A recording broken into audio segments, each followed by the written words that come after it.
Yaorana et bienvenue dans Manava. Le système judiciaire en Polynésie est une institution complexe et souvent mal comprise. Je vous propose de découvrir avec nos invités du jour le fonctionnement du tribunal civil. Avec nous, Laure Camus, présidente du tribunal de première instance, Christine Lamotte, qui est vice-présidente du tribunal de première instance, et Dominique Bourrion, qui est avocat et bâtonnier de l'ordre des avocats. Bienvenue à vous trois, ravi de vous accueillir sur ce plateau. Laure, quelles sont les attributions du tribunal de première instance en matière de civil ? En fait, le tribunal de première instance, il regroupe toutes les actions au civil au sens très large du terme, et d'ailleurs toutes les actions également au pénal. C'est le tribunal de première instance en Polynésie qui regroupe toutes les actions judiciaires de droit privé, et il a 2 sections détachées, aux Marquises et aux îles Sous-le-Vent. Voilà qui est clair. Christine, quelle est la fonction d'un magistrat au tribunal civil ? La fonction que j'occupe, nous sommes 2 à exercer ces fonctions, c'est de juger les dossiers. C'est de les mettre en état, c'est-à-dire de faire l'instruction, et puis d'arriver, une fois que le dossier est prêt, à rendre un jugement. Dominique, quel est le rôle de l'avocat lorsqu'un procès est engagé au civil ? Le rôle, c'est de représenter les parties devant la juridiction, de lancer la procédure déjà pour les justiciables, et de les représenter, de suivre la procédure, et pour finir, de plaider en fin de dossier. Voilà. Doit-on obligatoirement demander l'aide d'un avocat pour se présenter devant un tribunal ou civil ? Il y a des cas où on peut présenter sa demande soi-même, ça s'appelle une requête, mais c'est quand même très technique, et pour éviter beaucoup d'erreurs et beaucoup d'irrecevabilité, de raisons de ne pas aboutir, c'est quand même mieux d'avoir affaire à un spécialiste. Parce que j'imagine que quand vous avez il faut que je trouve le bon terme entre défendeur, aidez-moi. Et demandeur. Demandeur et défendeur, merci, c'est demandeur, Voilà. je ne trouvais pas. Il y a toute une façon de s'exprimer, un rythme, et ça doit être plus compliqué si on ne vient pas avec un avocat. Vous prenez en considération ou alors vous expliquez à la personne qu'elle se trompe, clairement ? Alors, on ne peut pas complètement la conseiller, on ne peut pas faire les choses à la place d'un avocat comme on est magistrat. Par contre, on explique à la personne, soit si elle peut se faire assister par un avocat par l'aide de l'aide juridictionnelle on va en qui parler un petit peu plus existe. tard, oui. Soit on lui explique quand même qu'elle doit présenter sa défense, comment elle doit l'écrire, en combien d'exemplaires, qu'elle doit amener les justificatifs. On lui donne quelques explications, ce qui fait dans certains dossiers simples, les personnes arrivent à se représenter tout seules, mais dans des dossiers complexes, comme l'a dit M. le bâtonnier, c'est quand même difficile. Oui, et puis surtout, oui, ça peut très clairement peser sur la décision finale si on n'a pas construit son dossier correctement. C'est une procédure écrite aussi, Oui. donc il faut nécessairement savoir bien articuler par écrit ce qu'on demande. C'est un vrai métier. Oui. Laure, quel est le rôle concret de la présidente du tribunal ? Alors, il y a certaines actions qui relèvent uniquement de la présidente du tribunal, notamment les procédures, ce qu'on appelle en urgence, ou les autorisations qu'on peut demander sur requête pour des choses qui vont se faire sans contradictoire, c'est-à-dire sans que les autres parties soient là. Je peux autoriser certaines choses en urgence. Donc Vous pouvez donner un exemple ? Ou si vous avez un exemple par en tête ? exemple, si on a besoin de faire un constat d'huissier, mais sur un terrain privé, sans l'accord des personnes, il faut mon autorisation avant. Voilà un exemple au concret, ou pour faire certaines saisies à titre provisoire. Après, il faudra aller devant le tribunal pour les confirmer, mais voilà, c'est des choses en urgence. L'autre rôle du président du tribunal est un rôle administratif, qui est de répartir tous les juges du tribunal au sein des différentes juridictions qui sont nombreuses. Et vous êtes plusieurs juges en première instance ? Alors, il y a 24 juges en première instance, 2 qui sont dans les sections détachées, et donc 22 à Tahiti, même si parfois on va tenir des audiences foraines ailleurs. Voilà, donc je répartis tous ces magistrats entre les audiences civiles, pénales, commerciales, foncières, travail, voilà. Alors, on aura l'occasion d'y revenir sur d'autres émissions, je pense. Christine, quelle formation avez-vous ?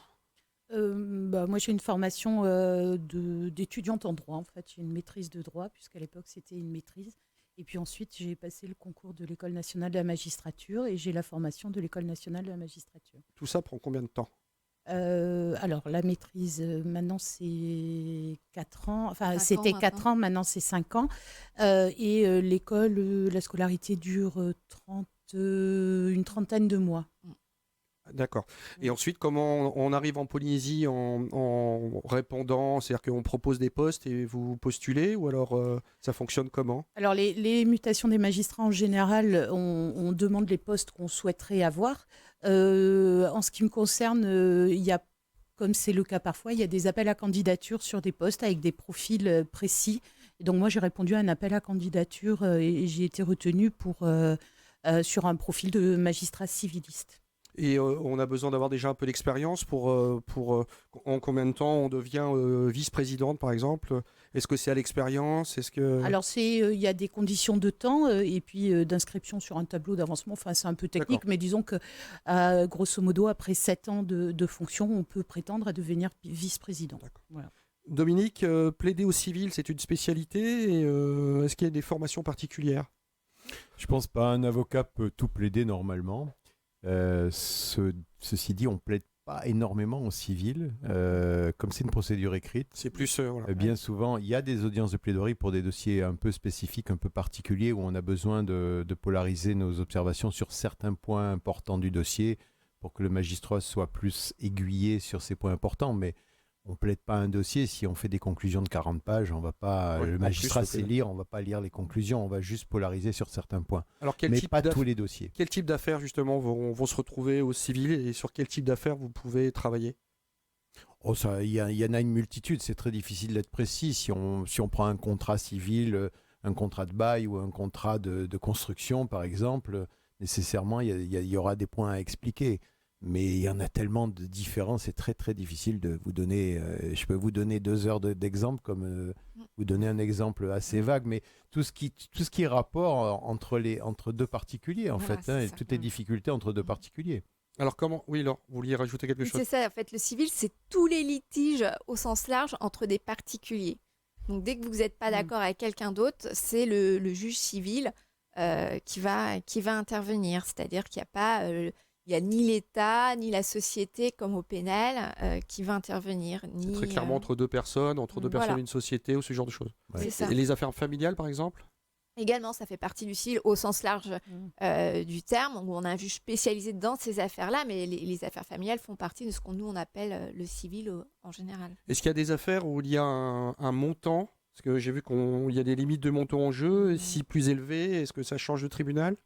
Alors non, ce qui change en fait, c'est que la décision est rendue en premier ressort ou en dernier ressort. C'est-à-dire qu'au-dessus, alors c'est 499 999, quasiment 500 000 francs, c'est des décisions qui sont rendues en dernier ressort et qui donc ne sont pas susceptibles d'appel. C'est-à-dire que l'appel, c'est quand on demande à faire rejuger le dossier par la cour d'appel.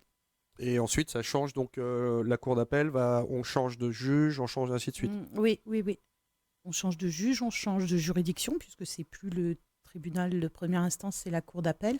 Et il y a à nouveau une mise en état, et puis c'est une formation de 3 magistrats qui va la juger. Sur quelle loi ou procédure vous appuyez, Christine? Ah, vaste question. Alors, en ce qui concerne la procédure, au tribunal civil, donc nous, c'est le service contentieux général, c'est-à-dire tout ce qui n'est pas finalement spécialisé, on applique le code de procédure civile de la Polynésie française. Pour juger un dossier, on s'appuie sur les demandes des parties, sur les moyens de fait et de droit qu'ils soulèvent, et on est tenu par leurs demandes, par ce qu'ils soulèvent. On peut dans certaines occasions soulever d'office des éléments, mais il faut à ce moment-là réouvrir les débats. Et donc, on se fixe vraiment sur les demandes des parties, en fait, et ce qu'ils nous disent. Donc vous dites qu'il y a un document qui est spécifique à la Polynésie? Oui, c'est le code de procédure civile de la Polynésie qui a été réformé à plusieurs reprises, mais alors je ne sais pas s'il faut ou pas, si c'est vrai. L'idée, c'était de comprendre qu'en fait, il y a le système en France et qu'on a un autre système. Oui. Enfin, on a un système adapté à la Polynésie. Oui. On a une organisation judiciaire propre à la Polynésie, puisque, comme vous l'avez dit, il y a des juridictions qui ne sont pas organisées de la même manière en France, comme le tribunal de commerce et le tribunal du travail, qui sont présidés par un magistrat professionnel, ce qui n'est pas le cas ailleurs. Puis une organisation qui est un peu adaptée, comme on peut aussi, le juge forain a des possibilités qui existent. c'était pas nécessaire de créer un juge forain en France. On comprend bien pourquoi en Polynésie, avec tous les archipels, l'organisation est quand même adaptée à la Polynésie. Ça veut dire que les lois qui sont dans le code civil français ne s'appliquent pas en Polynésie, ou certaines sont substituées par des lois adaptées à la Polynésie? Oui, la Polynésie est, dans la grande majorité des cas au civil, compétente, pas pour tout, donc je ne vais pas tout vous détailler. Tout ce qui est l'état des personnes, c'est-à-dire le nom, le prénom, les affaires familiales, ça va plutôt être de la compétence française, donc c'est pareil pour tout le monde. Mais après, il y a des textes qui sont vraiment propres à la Polynésie, où là, c'est par exemple en matière de baux, vous avez une loi spécifique en Polynésie sur les baux, et toutes ces lois, vous les trouvez sur l'Expol. Il y a un site exprès qui a mis en place la Polynésie française pour trouver tous les textes particuliers à la Polynésie et auxquels les juges se réfèrent, comme les avocats et tous les justiciables.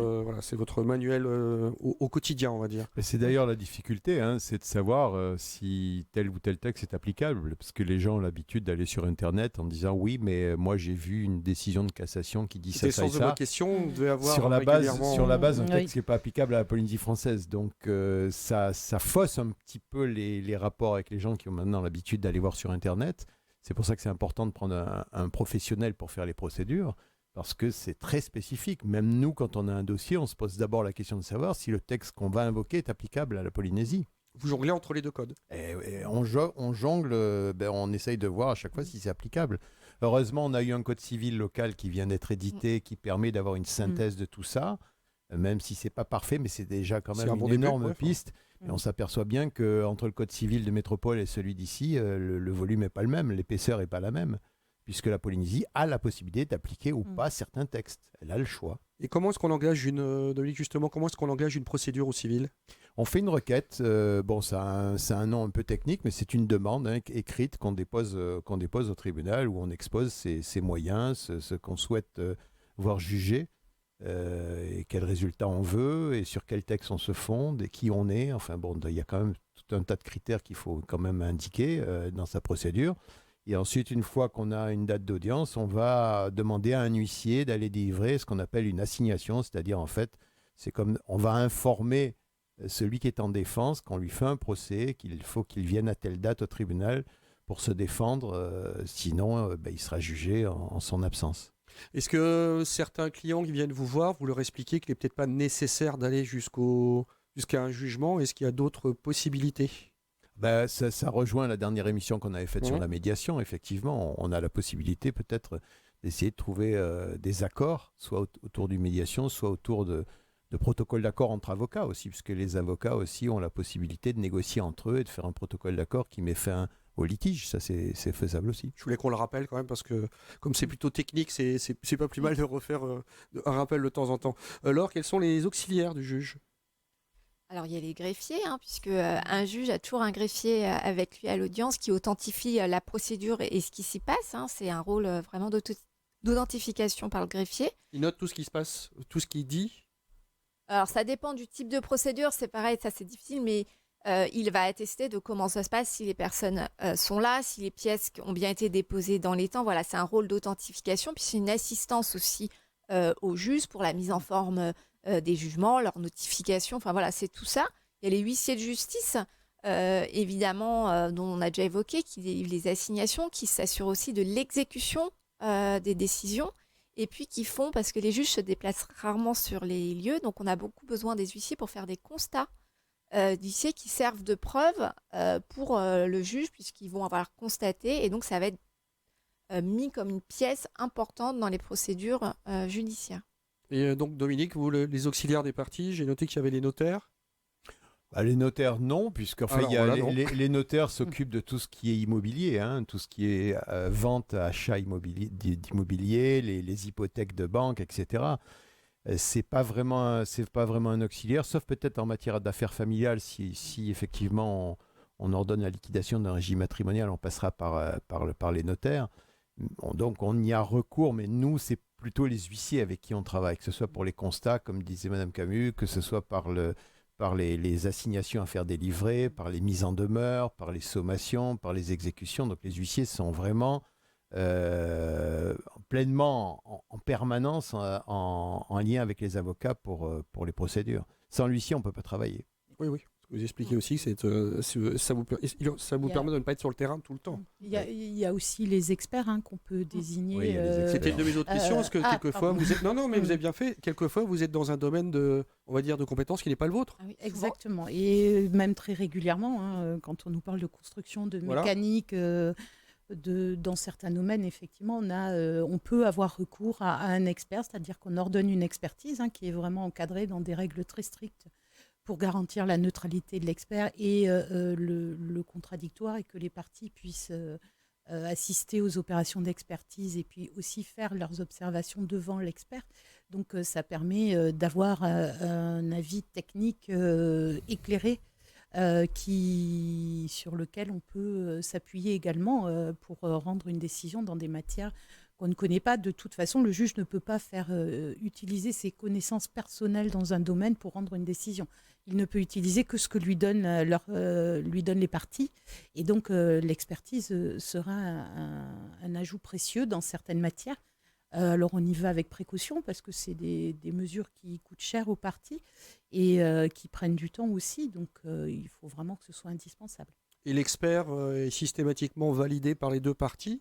Ou par exemple, l'avocat du défendeur va pouvoir dire non, je suis désolé, pour moi l'expert n'est pas suffisamment au niveau, je voudrais un autre expert ou une contre-expertise. C'est plutôt l'auxiliaire du tribunal, l'expert, parce que les avocats n'ont pas recours aux experts, sauf dans des cas bien précis. D'accord. Mais c'est sous le contrôle du tribunal. C'est le tribunal qui nous l'impose, c'est pas nous qui choisissons. On désigne, alors il existe une liste des experts près la cour d'appel, donc il y a toute une procédure pour être inscrit dans tous les domaines. Oui, il y a des domaines très larges et si on n'a pas d'experts dans ce domaine sur Papeete, on peut aller les chercher dans les cours d'appel voisines ou n'importe quelle cour d'appel en France. Il y a aussi une liste nationale d'experts. Donc, on ne désigne pas n'importe qui. Après, les parties peuvent, à certaines fois, contester l'expert choisi parce qu'ils estiment pour certains motifs, il n'est pas forcément neutre. Mais l'expert lui-même, s'il connaît les parties, s'il a des relations quelconques avec les parties, le signalera et ne prendra pas l'expertise. Et à ce moment-là, on peut changer l'expert. C'est intéressant parce que ça donne aussi une idée du temps que ça peut prendre si on doit faire venir un expert d'extérieur, ainsi de suite, parce que beaucoup de gens trouvent que que c'est trop long, mais il y a une réalité concrète et technique. Alors, comment se déroule un procès concrètement? Quand on se retrouve, combien de temps ça prend? Qui intervient? Qui prend la parole? Comment est-ce que c'est organisé? Alors, c'est très difficile parce que il y a une procédure propre à chaque type de procès. Il y a des procédures qui sont complètement écrites. D'accord, donc où en fait, on va y avoir une saisine papier, le juge va statuer comme ça. La majorité des audiences au civil, on vient devant le juge, le demandeur expose sa demande, le défendeur aussi. Accompagné de leur avocat. S'ils ont un avocat, ou si l'avocat, parfois c'est obligatoire, donc il y a certaines procédures où c'est obligatoire, et il y a ce qu'on appelle le contradictoire, c'est-à-dire qu'on s'assure toujours, le demandeur a fait sa demande, toutes ces pièces sont données au défendeur, qui va donc exposer sa défense, qui va être donnée au demandeur, et ainsi de suite. Il y a un jeu de ping-pong, si on peut dire, et une fois que l'affaire est estimée par tous comme prête, on clôture les opérations, et là le juge se retire, si je puis dire, examine tout ce qu'il a, rédige sa décision qui est rendue et après qui va être signifiée en général par un huissier. Alors vous dites que c'est un jeu de ping-pong puisque chacun répond à l'autre. À quel moment justement cela s'arrête? À quel moment vous considérez que chacun a répondu à l'autre et que vous êtes en capacité de donner un jugement? Alors, c'est une question d'appréciation. Souvent, quand il y a des avocats, ils nous disent là, on est prêt, on a dit chacun tout ce qu'on avait à dire. Après, le rôle du juge, c'est aussi parfois d'impulser un tempo pour essayer de faire accélérer les choses. Et à un moment, si on estime que ça a suffisamment duré, on peut y mettre fin. Voilà. C'est d'ailleurs plutôt un échange qu'un ping-pong. On échange les écritures pour faire respecter justement le principe du contradictoire. Le principe du contradictoire, ça veut dire qu'à l'audience de plaidoirie ou à la fin, on ne peut pas venir en sortant un élément du chapeau ou un argument et il faut absolument que l'autre partie ait été en mesure d'y répondre. Donc il n'y a jamais de surprise à la fin d'un dossier. On n'est pas dans un feuilleton américain, quoi. Voilà. C'est ça. Oui. Il faut le dire aussi. C'est une procédure différente. Le temps moyen d'une procédure? Non, puisqu'il y a différents types de procédures. Donc, il y a des procédures, en tout cas dans le contentieux général, qui peuvent prendre quelques mois à parfois plusieurs années. Oui, on va dire si c'est la construction d'un bâtiment, ce genre de choses, les experts, ainsi de suite. Il peut y avoir des expertises, des contre-expertises, des appels à... il faut laisser le temps aux parties de mettre en état leur dossier aussi. C'est-à-dire qu'un procès d'un propriétaire contre le constructeur peut ensuite générer des appels en cause d'autres parties, chacun appelant... Oui, ça peut faire... Alors, je ne sais pas si c'est le bon terme, c'est boule de neige, mais un effet parfois, domino. Oui, en tout cas, on peut se retrouver avec plusieurs parties. Un procès, ce n'est pas forcément une partie contre une autre, ça peut être plusieurs parties, en fait, et qui ont entre eux des demandes différentes. Et une fois que le procès a été est mené à terme, comment prenez-vous votre décision ? Alors, on rend un jugement, c'est-à-dire qu'on commence par faire un résumé des faits constants, c'est-à-dire il y a eu une construction, il y a eu un contrat de signé. Ensuite, les demandes des parties, c'est-à-dire qu'une demande, une condamnation à payer tant, une nullité d'un contrat. On résume les moyens de droit et de fait, les textes sur lesquels ils fondent leur demande, et puis ensuite, nous, on prend la décision en visant le texte sur lequel on se fonde, les faits, et on les qualifie en reprenant cette qualification, et on arrive à une conclusion. On entend souvent le terme jurisprudence. Est-ce que ça rentre en ligne de compte ? Est-ce que si vous avez eu des dossiers similaires, vous appuyez sur des jugements antérieurs en disant on est dans la même catégorie ? Alors, le droit français, c'est pas un droit jurisprudentiel, c'est-à-dire qu'on ne peut pas fonder sa décision sur une jurisprudence, ça ne crée pas du droit. En revanche, il est assez logique que dans des situations approchantes, on ait des positions, c'est pas aléatoire, enfin les décisions, elles ne sont pas rendues de manière aléatoire. Quand même. Mais ça peut bien sûr, parce que la jurisprudence, ça peut être, et notamment les arrêts de la Cour de cassation qui juge le droit. Enfin, ça peut être, en tout cas, nous éclairer sur l'interprétation à donner à un texte.